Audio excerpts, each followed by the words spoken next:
Merry Christmas and a happy 2022.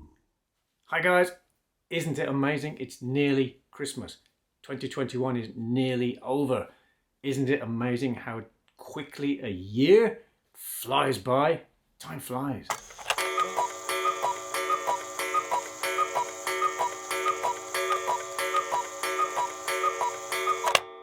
Well, if 2021 is over soon, that's not a problem with me. Let's hope that 2022 is loads better. Hello and welcome to the weekly English practice from English Coaching Project. Is that straight? Yeah, that's straight, more or less. In this week's weekly English practice, we asked the question, does time go faster as we get older? Albert Einstein proved that time is slowed down by gravity and acceleration, which means that time is relative and it depends on the observer.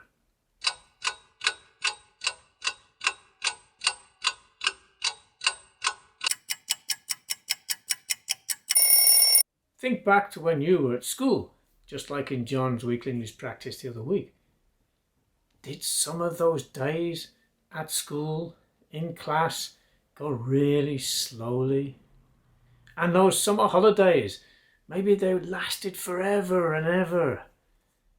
But as we get older, we seem to get this sensation that time is speeding up, that the months and days and weeks and everything just goes by so much quicker, and we just don't have time to do anything. And wow, where's my life gone?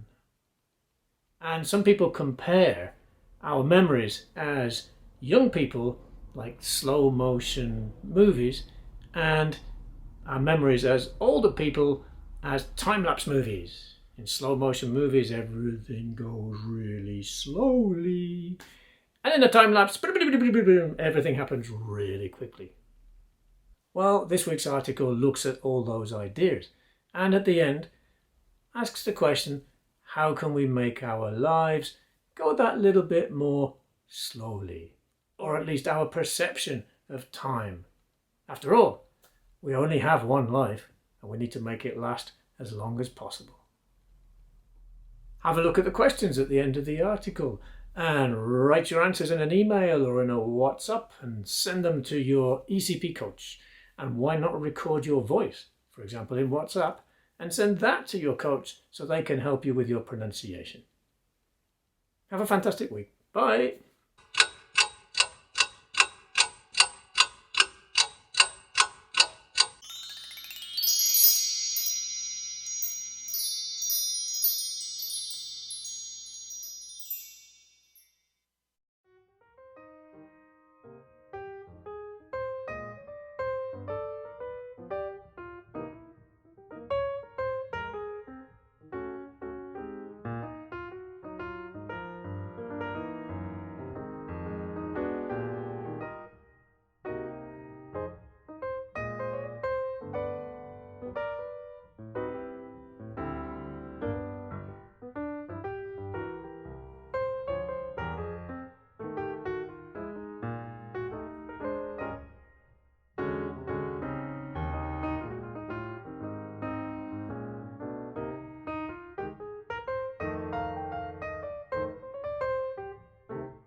Does time really go faster as we get older?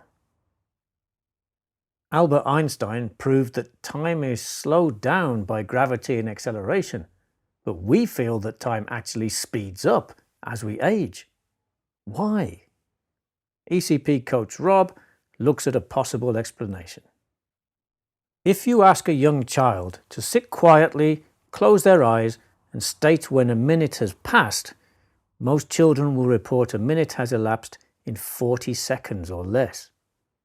Do the same experiment with adults and they will probably report a minute has passed in 60 to 70 seconds. For a child, 1 minute of clock time is perceived in their mind as lasting over 80 seconds. A minute actually lasts longer for children than it does for adults. Time starts off slowly and gradually speeds up as we age.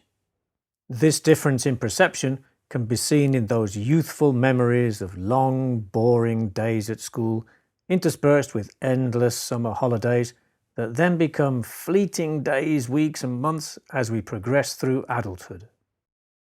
Why does this happen? A fascinating explanation has been posited by Professor Adrian Bejan. He hypothesizes that, over time, the rate at which we process visual information slows down, and this is what makes time speed up as we grow older. He argues that as children's naturally faster heartbeats and breathing rates slow down as their bodies mature, so does the rhythm of their brains. As seen in the experiment described above, scientifically measurable clock time and purely subjective mind time are not the same. The definition of 1 second is universally agreed on, but mental time, memory, is a reconstructive process that involves a great deal of mental imagery. Like frames in a movie, the more frames one sees in a second, the slower the image appears to pass. Bejan asserts that young minds pack many more mental images into a second than an older person does. As we age, we record fewer frames per second, and the resulting movie, our memory, seems to move faster compared to the slower, image-packed movies of our youth. Compare a slow-motion video to a time-lapse recording. In the first, seconds stretch into minutes. In the second, minutes are compressed into seconds. The root cause of this change, Bejan argues, is that the size, complexity and degradation of our brain's neural networks increase as we mature and age. This means electrochemical signals must traverse greater distances across increasingly damaged pathways, inevitably slowing down processing time. So, is there anything we can do to slow down the passage of time? We can no longer process all those images that made those slow-motion memories of our childhood, but we can learn to spend more time observing and appreciating what is happening around us as each day passes. By keeping a journal where we record our activity and contemplate our actions and decisions, or through activities such as mindfulness or photography, we can retain and reflect upon more information from every day and increase the volume of memories that we create, that we can look back on. In addition, taking up new hobbies and developing new relationships will keep our brains active and allow us to slow down our neural decline. Live life to the full is an age-old saying that, if put into practice as we ripen and mellow, may in fact turn aging into an action-packed movie with a few additional slow-motion scenes that will continue to make us smile as we enjoy a second childhood.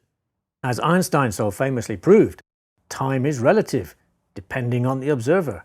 So, let's observe more and better and make our precious time here on Earth last longer, even if that perception is only inside our own heads.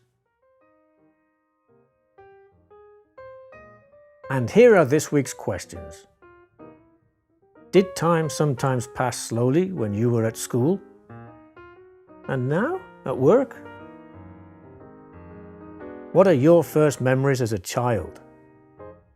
And what are your favourite ones? Do you worry about having enough time to do everything you want to do in your life? Do you have a bucket list?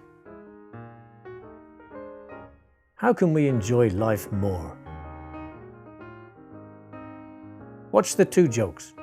The links are on page 2. Do you get them?